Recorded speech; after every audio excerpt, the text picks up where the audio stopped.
quando aplicada ao significado espiritual, significa a nossa passagem do mundo para a vida em Cristo. Foi a libertação do povo que estava escravo no Egito para a terra prometida. A Páscoa nossa, que hoje está e é sempre demonstrada através da Santa Ceia, nós assim fazemos porque cremos na obra que Cristo fez e porque Cristo ressuscitou dentre os mortos. E aí é onde nós vamos meditar nesta noite, não é? Sobre esta ressurreição de Jesus. Abramos então a palavra do nosso Deus no livro de Marcos, Evangelho de Marcos, capítulo 16. Vamos fazer a leitura até o versículo de número 13. Marcos 16, de 1 a 13, relata a ressurreição de Jesus e os fatos que ocorreram logo após a sua saída do túmulo. Diz assim: passado o sábado, Maria Madalena, Maria mãe de Tiago e Salomé compraram aromas para irem embalsamá-lo. E muito cedo, no primeiro dia da semana, ao despontar do sol, foram ao túmulo. Diziam umas às outras: quem nos removerá a pedra da entrada do túmulo? E, olhando, viram que a pedra já estava removida, pois era muito grande. Entrando no túmulo, viram um jovem assentado ao lado direito, vestido de branco, e ficaram surpreendidas e atemorizadas.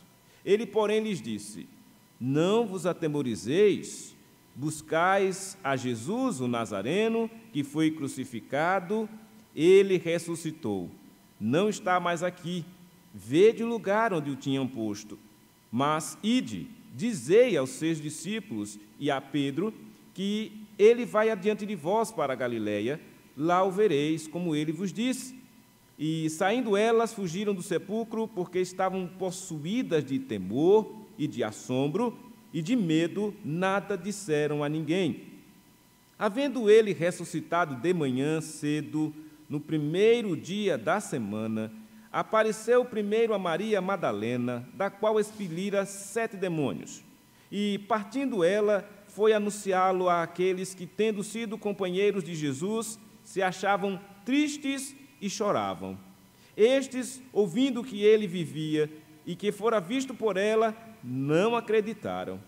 Depois disto, manifestou-se em outra forma 2 deles, que estavam de caminho para o campo. E, indo, eles o anunciaram aos demais, mas também a estes 2 eles não deram crédito. Então vejam, meus irmãos, no momento da ressurreição de Jesus, muitas coisas aconteceram. Registra-se a presença de um grupo de mulheres que estava na crucificação e no sepultamento. Essas mulheres vinham acompanhando Jesus durante o seu ministério, conforme nós vimos pela manhã, no relato da morte e também do sepultamento. Essas mulheres estavam sempre acompanhando Jesus e servindo a Jesus. Depois que viram ele ser sepultado, elas acompanharam também, observaram, quando José de Arimateia tirou o corpo lá da cruz. José de Arimateia, um membro ilustre do Sinédrio, um homem riquíssimo daquele tempo, ele foi a Pilatos, pediu para enterrar o corpo de Jesus, sepultar o corpo de Jesus, e foi concedido. E então as mulheres se prepararam, observaram onde foi que eles colocaram Jesus, e voltaram para suas casas, e no dia seguinte, passado o sábado, elas se reuniram e disseram: olha, vamos lá, compraram aromas para irem embalsamá-lo. Jesus já havia sido ungido, algum tempo atrás, lembram? Ele, nessa preparação para ele vir para a cruz, para morrer, ele foi receber uma unção, a mulher derramou um vaso de perfume sobre ele. Aí foi aquela hora de Judas, o traidor, criticou aquela atitude, achou que a mulher devia ser vendida, aquele perfume. Foi quando Jesus rebateu e disse: não, isso deve ser feito, e os pobres sempre tendes convosco para ajudar. E depois disso, então, há esse momento em que as mulheres também se movimentaram e compraram perfume, mas também José de Arimateia e Nicodemos embora não esteja aqui no texto de Marcos, mas em João, diz que Nicodemos, o mesmo Nicodemos lá de João 3, também doutor da lei, né? Um homem que foi um dos principais dos fariseus, que foi ter com Jesus, também foi convertido, e no sepultamento ele também esteve presente. João nos informa isto. E Nicodemos esteve com Jesus, também foi com Arimateia, José de Arimateia, preparar o corpo de Cristo para ser sepultado. Então essas mulheres chegaram lá, com esse intuito de embalsamar o corpo de Jesus, muito cedo, né? No primeiro dia da semana. Que dia é este? Domingo. Aqui está o argumento que é utilizado para nos ensinar e nos mostrar o porquê nós estamos exatamente no dia como hoje, dia de domingo, reunidos. E não só hoje, mas todos os domingos nós estamos reunidos, porque partiu exatamente desse momento aqui. No dia da ressurreição de Cristo foi um primeiro dia da semana, foi o domingo. Por isso que o domingo passou a ser chamado de o dia do Senhor. E a igreja de Cristo passou a reunir-se nesse dia.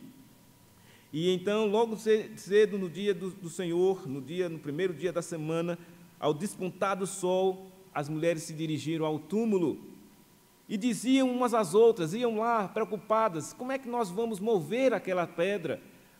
Uma pedra pesada, como é que nós vamos movê-la? E quando elas olham, veem que a pedra já foi removida. Algo já tinha acontecido. E elas, pois era muito grande aquela pedra, ficaram até receosas, e ali entraram no túmulo e viram um jovem assentado ao lado direito, vestido de branco, e ficaram surpreendidas e atemorizadas. Aqui também não diz que jovem é este, mas no outro evangelho diz que é um anjo. Em Mateus ele fala que é um anjo. Este jovem que as mulheres veem é um anjo que está lá. E o anjo informa as mulheres que elas, primeiro, não deviam ter medo, não vos atemorizeis, e faz uma colocação que ele diz: buscais a Jesus, o Nazareno, que foi crucificado. E ele informa: ele ressuscitou. Não está mais aqui. Vede o lugar onde tinham posto. Eu fico imaginando, meus irmãos, a emoção que tomou o coração daquelas mulheres, né, de modo que elas ficaram assombradas, mas também certamente ficaram assim, meio que sem saber o que dizer. Nosso Senhor ressuscitou. Vejam, Jesus já havia dito isso, né? Eles, olha, eu vou ser morto em 3 dias, ele falando aquela figura do templo, né, que foram até usado essas palavras de Jesus na condenação dele, né, os ímpios e incrédulos disseram: olha, ele disse que ia destruir o templo e em 3 dias ia reconstruir. E Jesus estava falando do templo do seu corpo. Ele dizia, exatamente, Jesus estava falando da ressurreição dele. Mas aqueles homens, como sempre, os ímpios e incrédulos, não entenderam. Mesmo assim, também os seus discípulos, a princípio, não entenderam. Mas aqui está o relato de que neste 3º dia, depois do sepultamento, depois da sua morte, ele ressuscitou, cumpriu o que se havia dito a respeito dele.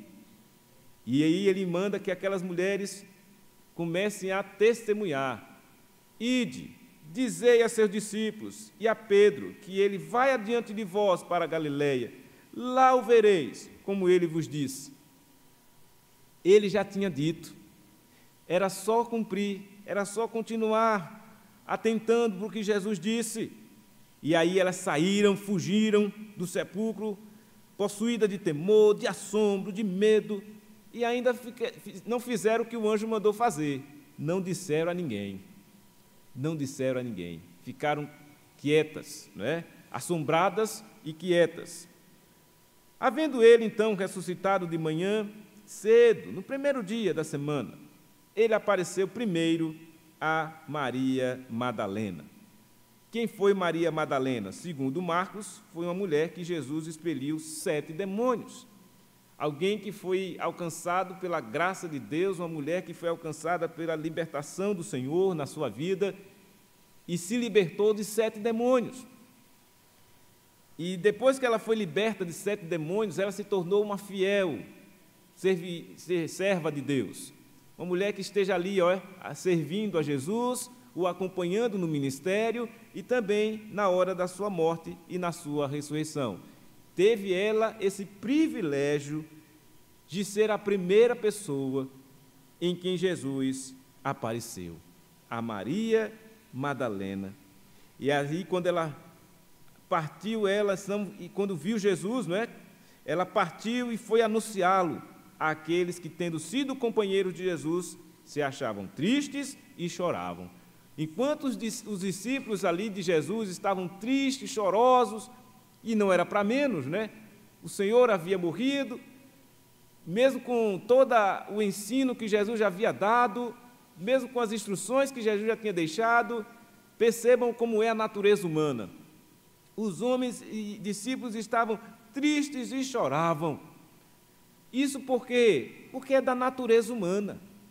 Porque é exatamente isso que acontece conosco, não é? Quando alguém falece dos nossos entes queridos, a tendência é exatamente chorarmos, entristecermos. Isso é natural, né? Seria impossível aqueles homens ficarem inertes, endurecidos, e dizer, não precisa chorar, nós somos fortes. Não, a dor da perda sempre vai trazer choro, sempre vai trazer tristeza, mas não podemos, como filhos de Deus, como servos de Deus, e aí fica aqui uma grande lição para nós, dada aqui nesse texto, é que Maria Madalena foi anunciar que Jesus havia ressuscitado, e disse, e quando eles, agora, olha a reação desses homens, vejam bem, ouvindo que ele vivia e que fora visto por ela, não acreditaram. Impressionante a atitude destes discípulos de Jesus. Não acreditaram na informação que Maria Madalena veio trazer. Não deram crédito. Isso também mostra a fragilidade daqueles homens, tal qual a fragilidade dos homens de hoje. São assim difíceis e mostram também como é necessária uma ação de Deus no coração dos homens para que de fato se creia em Cristo e seja salvo. Porque se não houver esta ação, vai se reproduzir o que está acontecendo aqui. Não vão acreditar. É isso que acontece quando nós falamos de Jesus para as pessoas incrédulas, elas não acreditam. Elas acham que a conversa desses crentes, até dizem que nós somos chatos, enjoados, porque insistimos em dizer que Jesus Cristo é o Senhor e Salvador, que Jesus Cristo é o único que pode salvar a vida das pessoas. E elas dizem, não, isso não é assim, nós não acreditamos nisso. São incrédulas realmente. Então vejam, se foi difícil para os discípulos de Jesus acreditarem em Maria Madalena, ao ouvir a notícia de que Jesus vivia, tal é a dificuldade que hoje há no corações dos homens, em razão de fato de que eles não, se não houver de fato a ação do Espírito de Deus regenerando o coração do homem, ele não vai entender, ele não vai compreender isto. Quantas pessoas estão aí nos dias de hoje, enquanto o mundo religioso, né, se movimenta para dizer e falar da Páscoa e falar de Jesus, o que é que o comércio faz? Não, olha, compra lá um doce, um chocolate. Não, olha aqui, que coisa, que gracinha, um coelhinho. Não tem nada a ver com Jesus. Mas as pessoas falam disso e impregnam na mente das pessoas. Vou ao supermercado e vejo um monte de gente em cima para procurar aquele ovo de chocolate, para fazer o quê? Comemorar a Páscoa. Olha que absurdo. Então estão anestesiados, todos achando que comer doce é maravilhoso. Olha, vamos lá, vamos adoçar a nossa vida. Isso é para exatamente enganar a mente das pessoas, ludibriar as pessoas, porque não é doce, não foi doce, foi amargo. Jesus Cristo morreu e foi um amargor terrível, um sofrimento tamanho. Mas Jesus Cristo ressuscita, e a ressurreição de Cristo, ela tem um efeito tamanho no coração e nas almas das pessoas. E aí nós vamos para o texto de 1 Coríntios, capítulo 15, onde o apóstolo Paulo descreve a ressurreição de Cristo e faz um paralelo, que essa ressurreição de Cristo é a garantia da nossa ressurreição. Vejamos.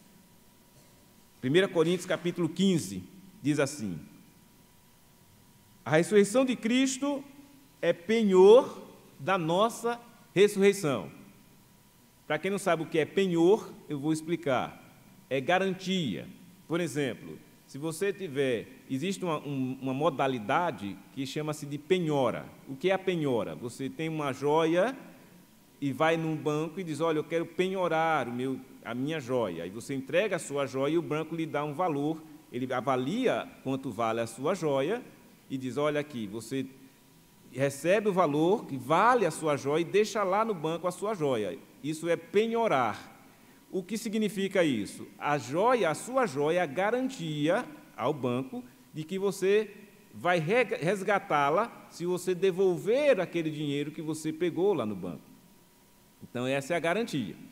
Quando você começa a olhar para as Escrituras e vê essa palavra de penhor, aí você entenda, o penhor da nossa ressurreição é a ressurreição de Cristo, ou seja, o que garante que eu e você vamos ressuscitar um dia é exatamente Cristo ter ressuscitado.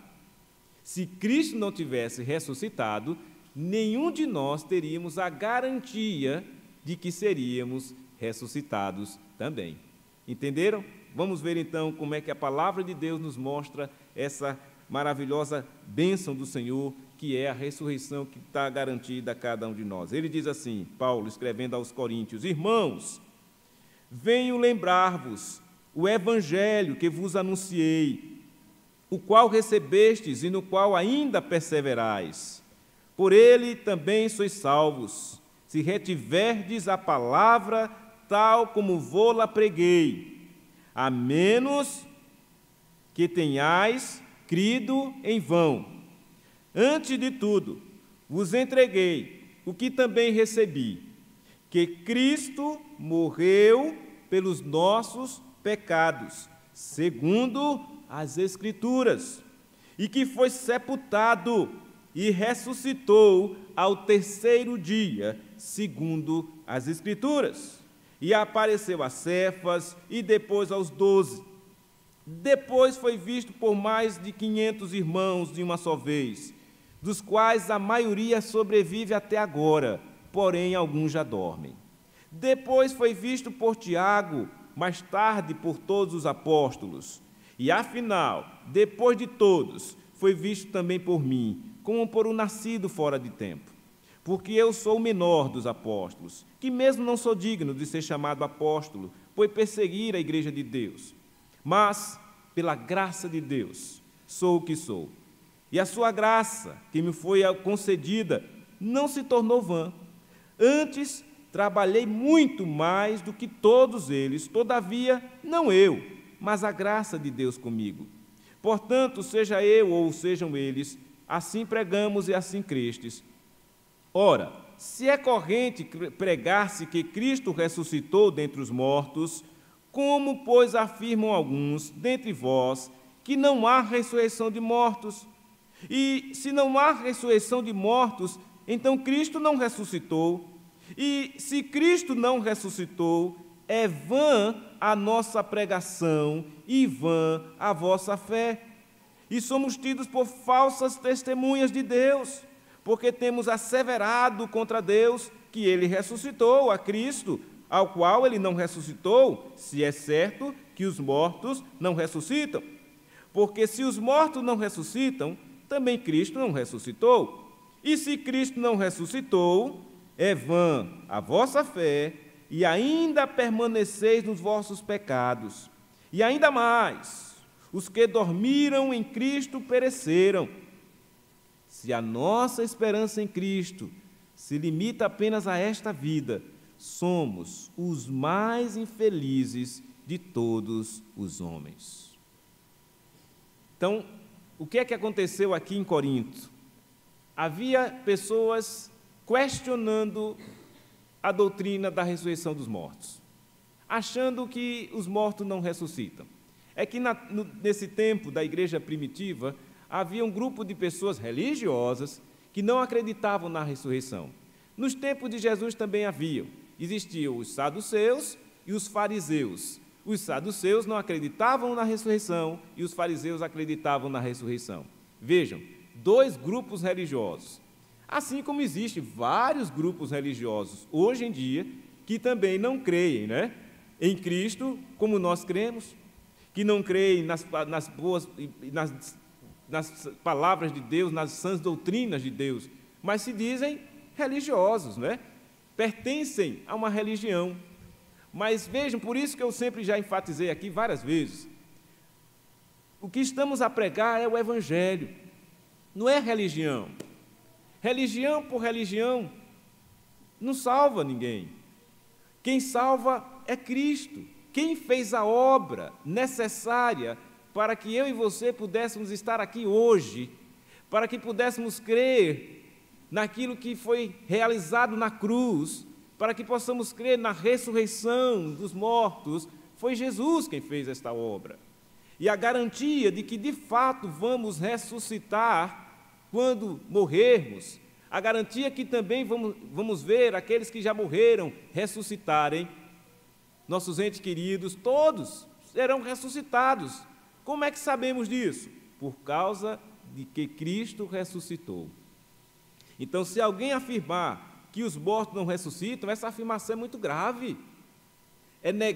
Se negar que é impossível que alguém ressuscite, significa dizer, então, que admitir que Deus não é Deus, que Cristo não é Cristo, ou seja, que a nossa fé tem sido vã, se não crêssemos assim como cremos, que temos plena certeza que Cristo de fato ressuscitou. Aqui está o registro, segundo as Escrituras, Paulo dizendo, e nós acabamos de ler, os evangelhos falavam, Cristo já ressuscitou. Vejam, a dificuldade era esta, se na época, no momento que Cristo ressuscitou, aqueles que seguiam Jesus tiveram essa dificuldade, imaginem aqueles que não viram, por isso que a palavra de Deus diz, é bem-aventurado quem não viu e creu. Nós somos felizes, porque hoje desfrutamos desta fé no Senhor Jesus ressurreto. Por isso que nós devemos estar felizes, sim, com a ressurreição de Cristo, e não felizes para comemorarmos ou celebrarmos uma Páscoa momentânea, só agora, nesse dia, nessa semana que chamam de santa. Não, nós não estamos presos a isso, nunca estivemos. A nossa liberdade já foi alcançada em Cristo, nós agora, nossa esperança é nele, e como diz Paulo aqui, se essa esperança nele, em Jesus Cristo, se limitasse a esta vida, nós seríamos os mais infelizes de todos os homens. Então eu posso afirmar com toda certeza, que se a nossa esperança em Cristo não se limita a esta vida, como de fato não se limita, nós somos o povo mais feliz do mundo. A igreja de Jesus é o povo mais feliz do mundo, porque a igreja de Cristo tem a certeza da ressurreição dele. A igreja de Cristo sabe que Cristo fez e realizou esta obra. Você que é filho de Deus, filha de Deus, está a servir a Deus através dessa obra de Cristo, você não sente o atacar destas coisas que ficam aí na mente das pessoas, para iludir as pessoas. Muitos usaram esse período para embriagarem-se, para curtir, para aproveitar bem, mas a verdade é que todos os domingos, quando nós nos reunimos, nós lembramos dessa obra de Cristo. Todos os domingos, quando nós celebramos a Santa Ceia do Senhor, nós lembramos da obra de Cristo. Ele mesmo deixou claro. Vejam, Jesus instituiu a Santa Ceia em que momento? Na Páscoa. Foi a última Páscoa que Jesus participou. Jesus não deixou de cumprir todas as festas que havia no povo judeu. Jesus era judeu e, como judeu que ele era, ele cumpria todos os períodos festivos que havia no seu tempo. Então, Jesus fez com que comemorasse a Páscoa. Ele reuniu os seus discípulos, mandou preparar o lugar e na hora que, reunido ali, ele e os 12, era a hora da Páscoa, ele então instituiu a Santa Ceia. Toma um pão, parte o pão e diz: olha, isto é o meu corpo que é dado por vós, e façam isto em memória de mim. Depois tomou o cálice e disse: esse cálice é a nova aliança no meu sangue. Fazei isto em memória de mim. Todas as vezes que beberdes esses cálices, anunciais a morte do Senhor até que Ele venha. Ali foi exatamente o momento da instituição da ceia, e a partir daquele momento, o que ficou foi exatamente isto para a igreja. Era isto que a igreja tinha que fazer. E a Páscoa? A Páscoa encerrou o seu ciclo. Acabou aquela Páscoa como se fazia naquele tempo, né? A Páscoa judaica, que a Páscoa é uma festa judaica. A nossa festa cristã é a ceia, a Santa Ceia do Senhor, a celebração da Santa Ceia do Senhor. Então, ou Ceia do Senhor, esta sim é a nossa Páscoa, porque exatamente foi na instituição da ceia que está claro para nós que Jesus Cristo nos salva, que Jesus Cristo nos liberta. É a passagem da morte para a vida. Não é isso que diz Efésios? Você e eu estávamos mortos em nossos delitos e pecados, mas Ele nos deu vida. Em Cristo nós temos vida. E você se pergunta, como é isso? É exatamente porque Cristo ressuscitou. Quando Ele vence a morte, Ele morreu. Quando Ele morre, Ele recebe sobre si a nossa culpa. Quando Ele morre, Ele recebe o que deveria ser para mim e você. A ira de Deus recai sobre Ele, né? O juízo do Senhor, do Deus Pai, recai sobre Ele, e Ele satisfaz a justiça divina. Esta justiça, se fosse para ser cumprida em nós, nenhum de nós aqui conseguiríamos cumprir o que Deus requeria. Por isso que Jesus foi enviado. E quando Jesus aqui esteve, humildemente, se portou como um servo sofredor. Os profetas do Antigo Testamento já falavam dele. Isaías 53 está claríssimo, né? Descreve exatamente o que aconteceu com Jesus aqui, nesse momento da morte e ressurreição dele. Está lá dito, isso dito 400 anos antes de Jesus vir ao mundo, já estava dito. E ele veio e cumpriu exatamente como estava escrito. E Paulo aqui faz questão de dizer: eu disse e entreguei que também recebi, que Cristo morreu pelos nossos pecados, segundo as Escrituras. As Escrituras do Antigo Testamento já falavam disso. Salmo 22, o Salmo messiânico, já fala desse momento aqui de Jesus morrendo na cruz, se sacrificando. O brado de Jesus está lá registrado no Salmo 22, o Eloi, Eloi, lama sabachthani, Deus meu, por que me desamparaste? Está lá no Velho Testamento, nos Salmos. Então vejam, nada do que aconteceu com Jesus foi surpresa, nada do que aconteceu com Jesus foi assim, só aconteceu naquele momento, ninguém sabia de nada. Não, os profetas já haviam anunciado.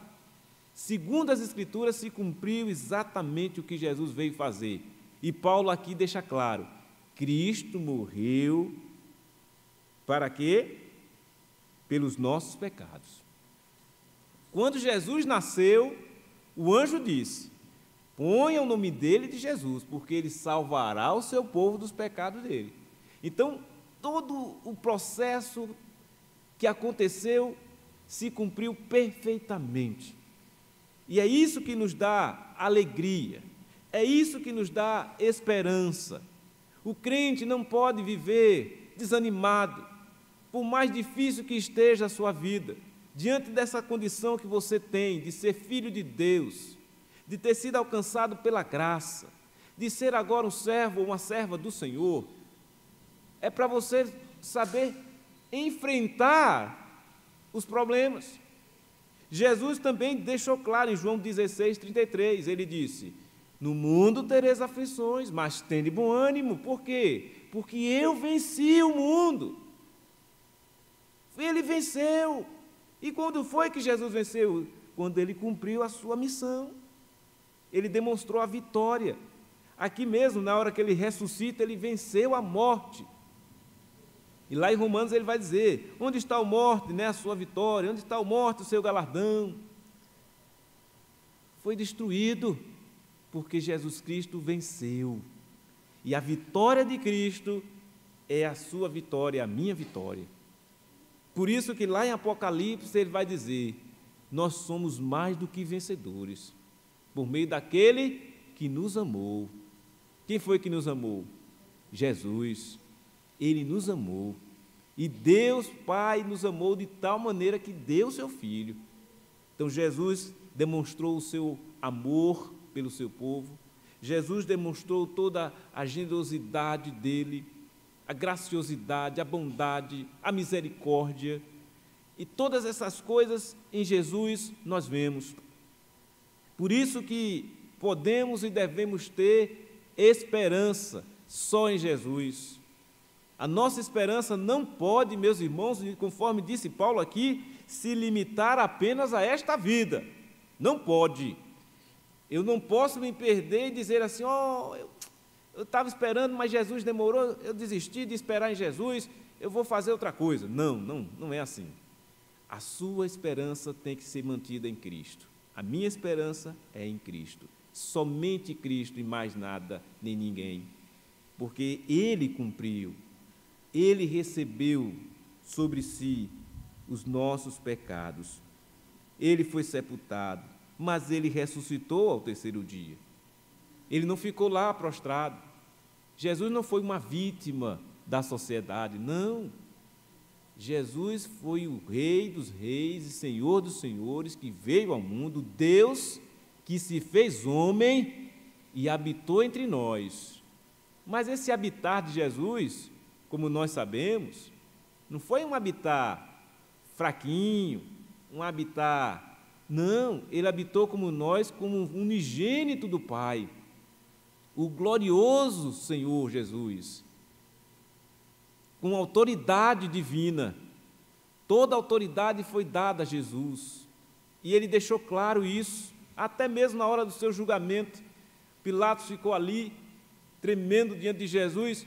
Eu não vejo crime nele, queria soltá-lo, mas na pressão, um homem fraco, de personalidade fraca, mas um homem vil, se deixou levar pela pressão dos religiosos e entregou Jesus para ser crucificado.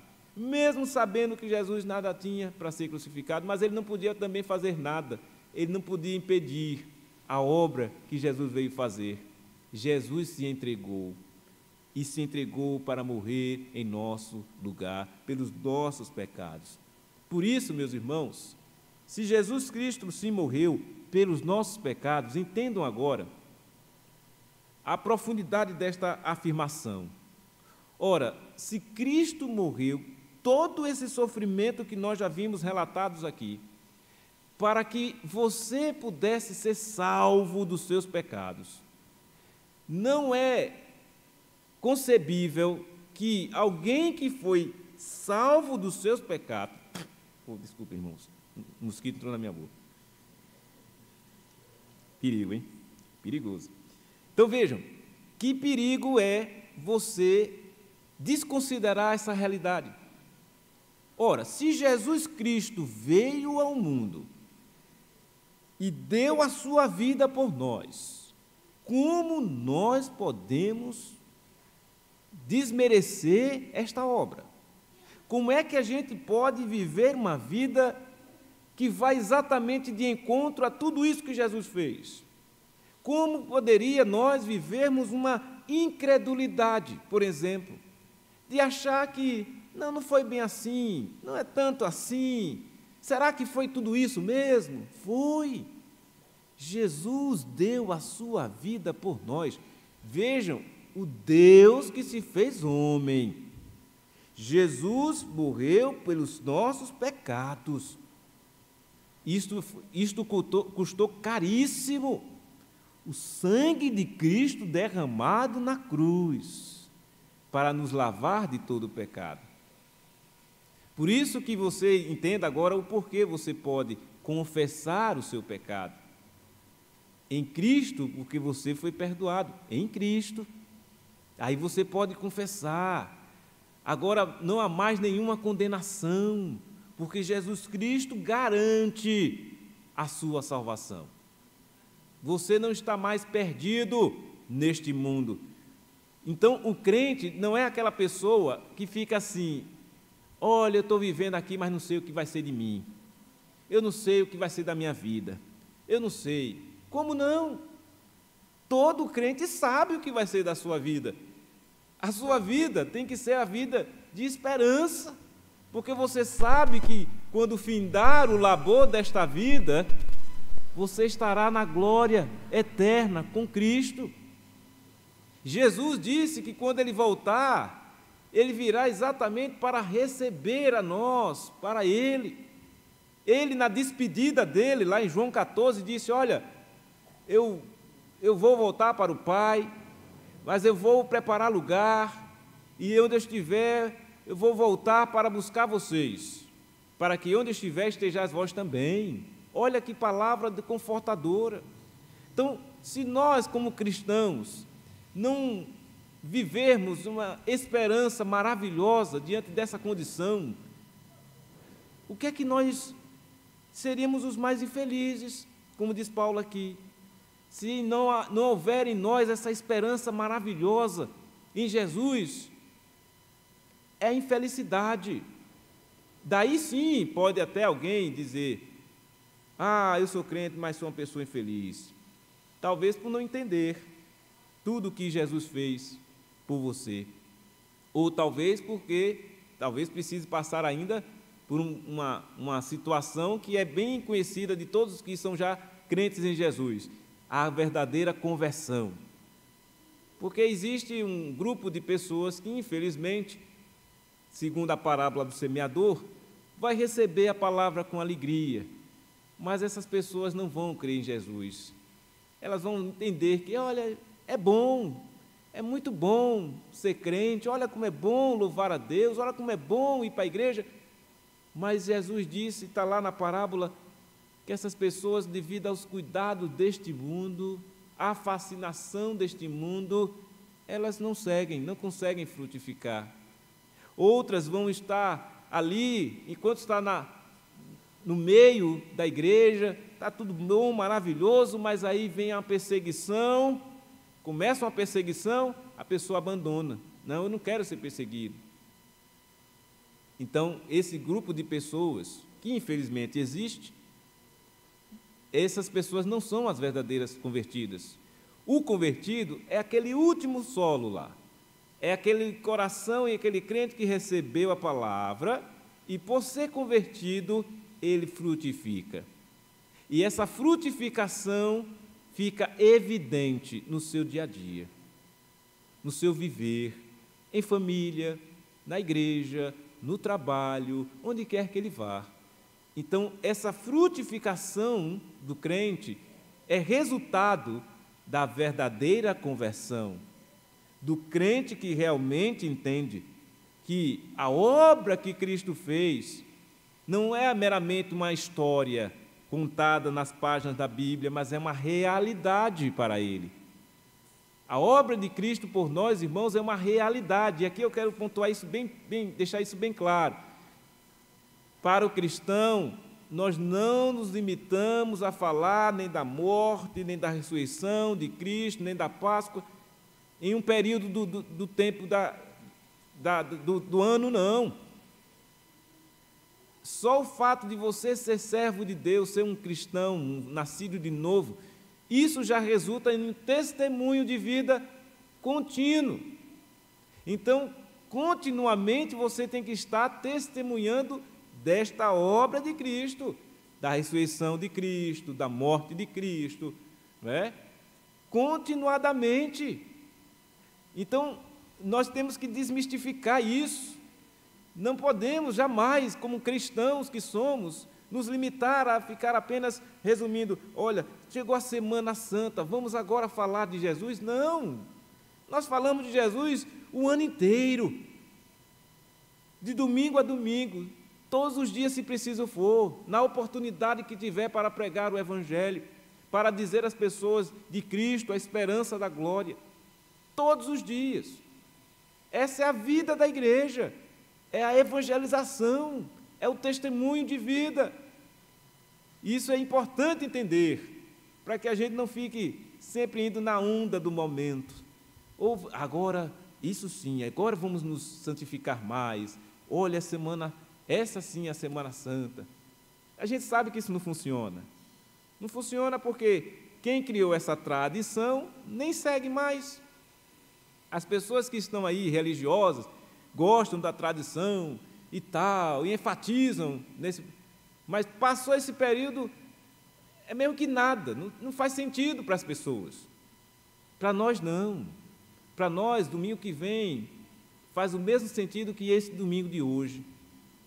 Para nós, todos os domingos subsequentemente vão fazer sentido, porque, de fato, você e eu cremos que Jesus Cristo morreu pelos nossos pecados. Você crê e eu creio que Jesus Cristo deu a sua vida por nós. E o Espírito Santo dele, que habita em nós, ele sempre nos mostra essa realidade.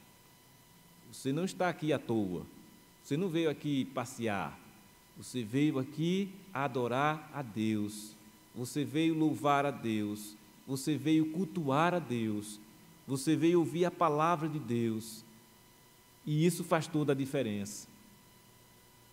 Se não, já pensou se a igreja se reunisse só, vamos só reunir, a gente é crente, mas só vamos reunir quando for algum período santo aí do ano. Não é assim que funciona. E nós não podemos se deixar contaminar por estas coisas. Devemos sempre estar lembrando, quando nós celebramos a Páscoa, na ceia do Senhor. Então, comemoramos nossa Páscoa no início do mês, todos os primeiros domingos do mês, celebramos a Santa Ceia do Senhor, lembramos da obra de Cristo, todos os primeiros domingos de cada mês. Isso é importante, que fique claro para nós, evidente para nós, e isso nos leva a testemunhar, a viver a nossa vida diferente. É assim que faz sentido ser crente. É assim que faz sentido ser parte da Igreja de Cristo. E não se limitar à tradição religiosa dos homens, que imputa essa tradição, mas na verdade nem vivem por ela, na verdade nem creem em Jesus, como de fato deve ser crido, nem seguem a Jesus como de fato deve ser seguido. Então, para nós não podemos ir por este caminho.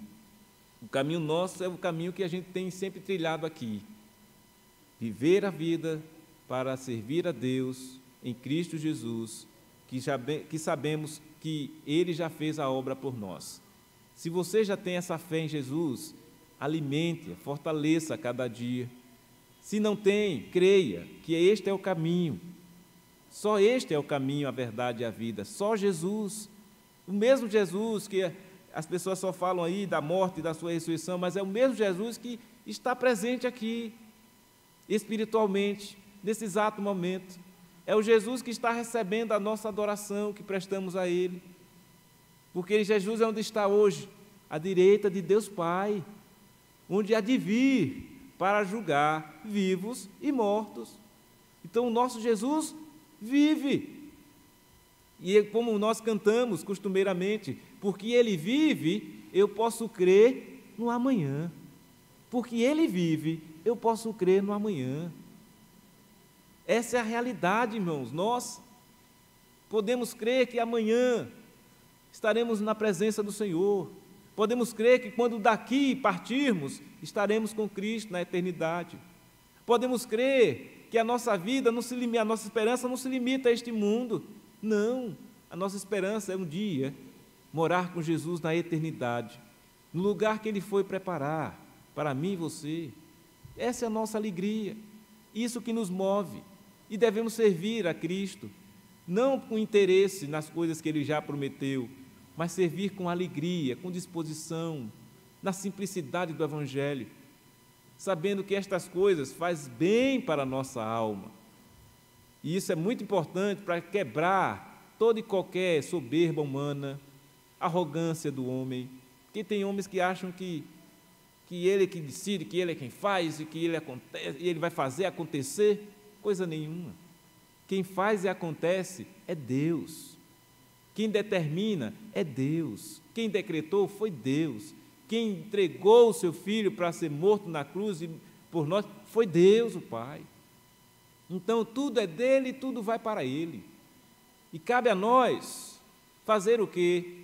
Se humilhar na sua presença, reconhecer quanto precisamos dEle, evitar de todas as formas uma vida distante do Senhor, buscar ao Senhor enquanto se pode achar, invocá-lo enquanto está perto, buscar o seu reino e a sua justiça em primeiro lugar. Isso que cabe a nós. Nós que já cremos, que já temos a certeza do Cristo que morreu e ressuscitou. Aí é que vale a pena. E assim isso vai trazer uma distinção entre mim, entre nós e os outros religiosos. Vai ser diferente, é diferente. O cristão, ele não fica apegado à tradição humana. O cristão, ele está apegado à palavra de Deus, aquilo que a palavra nos instrui, como os apóstolos fizeram. Paulo aqui está dizendo, olha, eu vos entreguei o que recebi. E o que foi que Paulo recebeu? Ele disse que Cristo morreu pelos nossos pecados, segundo as Escrituras. E diz mais, e que também foi sepultado, ressuscitou ao terceiro dia, segundo as Escrituras. É isso que importa. Segundo as Escrituras, é a palavra de Deus quem diz. É a nossa regra de fé e de prática. Então, se alguém chega para você e quer discutir, polemizar, desfazer da sua fé, dizer que não, rapaz, eu não acredito muito nessas coisas. Infelizmente, você não acredita, mas eu acredito. Eu creio no que Jesus fez. Eu creio na salvação que Ele me deu. E eu creio que se você crer nele, você será salvo. Essa é a mensagem. Não é polemizar, discutir, até mesmo porque é perda de tempo você ficar discutindo com alguém. Alguém já até disse que religião não se discute. E de fato, não se discute, não. Mas o evangelho precisa ser pregado. E existe uma coisa chamada a apologia da fé, a defesa da fé. Precisa ser feito. Nós temos que dar razão da nossa fé. Então, muita gente, às vezes, fica acomodada e diz, não vou falar de Jesus, não, que eu não quero criar problema com ninguém. Não faça isso. Se o problema for falar de Jesus, esse problema pode criar. Não tem problema você falar de Jesus. Esse é o que Deus quer que você e eu façamos. Falemos de Jesus e falemos da obra de Cristo. E aproveitemos, como estamos aproveitando esse período que as pessoas querem limitar apenas a esse período para falar da ressurreição e da morte. Lembremos que, a partir de hoje, se você tinha essa ideia, desmistifique essa ideia de só lembrar da morte, da ressurreição e da paixão de Cristo numa semana que se denominou Semana Santa. Não. O dia santo é o domingo. Todos os domingos que nós nos reunimos é o dia do Senhor, é o dia santo, o dia separado por Deus para a igreja estar reunida. E essa igreja reunida para quê? Para testemunhar da obra de Cristo. E a igreja está reunida justamente porque Jesus ressuscitou. A igreja está reunida justamente porque Jesus salvou esta igreja e continua salvando o seu povo. E ninguém vai tirar daqueles que Jesus Cristo quer salvar essa condição. E a nós, que aqui já estamos salvos, cabe-nos cumprir a ordem que Ele nos deu, que nós vamos até estudar, né, depois do domingo que vem, que é a ordem de evangelização. Ide, portanto, pregai o Evangelho a toda criatura. É o que a igreja tem que fazer. Preguem o Evangelho. E o que é o Evangelho? É a boa nova de salvação. Preguem. Digam às pessoas: ah, pastor, mas as pessoas não querem. Não se importem com isso. Não é você que vai converter a pessoa. Se importa em fazer a sua parte. A sua parte é ir e pregar o Evangelho. Fale de Cristo. Mostre Jesus. Testemunhe da fé que você tem. A reação da pessoa é a reação da pessoa. Cada um vai... Se ela crer naquilo que você está testemunhando, bom para ela, ela vai ser salva. Se ela não crer, vai continuar perdida. Mas não é você que vai produzir isso nela. Lembrem disso. É obra do Espírito Santo de Deus. Mas por isso não podemos nós nos acomodarmos e dizer: olha, eu vou ficar na minha, não vou incomodar ninguém com isso, eu já tenho minha fé, já estou salvo, pronto. É cada um por si e Deus por todos. Não, a missão da igreja não é esta. A missão da igreja é pregar a Cristo, e este Cristo crucificado, e este Cristo ressuscitado, e este Cristo que nos trouxe a esperança, a fé, o amor, tudo isso que nós hoje desfrutamos. Então, meus irmãos, que continuemos olhando para Cristo firmemente, testemunhando de Cristo e falando desta obra de Cristo, para que todos aqueles que o Senhor escolheu para si sejam alcançados e salvos através da sua vida e da minha, por testemunho de vida, para a glória de Deus, o nosso Pai. Oremos. Senhor, nosso Deus, eterno Pai, louvado, exaltado seja o teu nome. Graças te damos, ó Senhor, pela palavra trazida a nós nesta noite, a respeito da ressurreição do teu Filho Jesus Cristo, ó Deus, que já realizou há muito tempo atrás esta obra, mas que seus efeitos perduram até agora e vão perdurar até a volta do Senhor, até a eternidade. Ó Senhor, muito obrigado, ó Pai, pela ressurreição do teu Filho Jesus Cristo. Obrigado, ó Deus, porque hoje podemos celebrar, através da Santa Ceia do Senhor, tudo que o Senhor fez para a nossa redenção. Deu o seu corpo na cruz para pagar a nossa culpa, derramou o seu sangue para nos purificar de todo pecado, e hoje podemos nos alegrar com isso e dizer que a nossa esperança está nele, em Cristo Jesus, nosso Senhor e Salvador, no nome do qual nós oramos. Amém. Receber a bênção, meus irmãos, e a graça do Senhor Jesus, o amor de Deus, o nosso Pai, e a comunhão do Divino Espírito Santo esteja sobre todos vós, sobre toda a igreja do Senhor Jesus espalhada na face da terra, hoje e para todos sempre.